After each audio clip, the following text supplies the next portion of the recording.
अस्सलामुअलैकुम, आप देख रहे हैं डॉन न्यूज। मैं हूं शुमाइला अरशद। मैं हूं नाइला असगर। हेडलाइंस आप जान चुके। सबसे पहले आपको आगाह करें, बलूचिस्तान के जिला मस्तूंग में सीटीडी की कार्रवाई के दौरान 9 मुबैना दहशतगर्द मारे गए।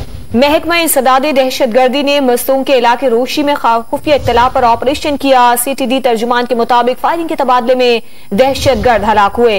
दहशतगर्दों के कब्जे से असलहा और गोला बारूद भी बरामद हुआ है। बरामद किए गए असलहे में 9 क्लाशनकोफ, 20 किलोग्राम धमाका खेज मवाद, प्राइम कार्ड और डेटोनेटर्स, आरपीजी रॉकेट और 2 गोले भी शामिल हैं। बलूचिस्तान के जिला मस्तूंग में सीटीडी की कार्रवाई के दौरान 9 मुबैना दहशतगर्द मारे गए। महकमा इंसदाद दहशतगर्दी ने मस्तूंग के इलाके रोशी में खुफिया इत्तला पर ऑपरेशन किया। सीटीडी तर्जुमान के मुताबिक फायरिंग के तबादले में दहशतगर्द हलाक हुए। दहशतगर्दों के कब्जे से असलहा और गोला बारूद भी बरामद हुआ है।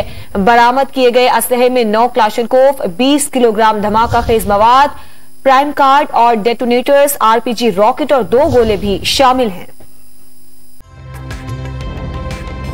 ताज़ा तरीन वीडियोस के लिए हमारा YouTube चैनल सब्सक्राइब करके बेल आइकन प्रेस करिए ताकि आपको मिले हर अपडेट सबसे पहले।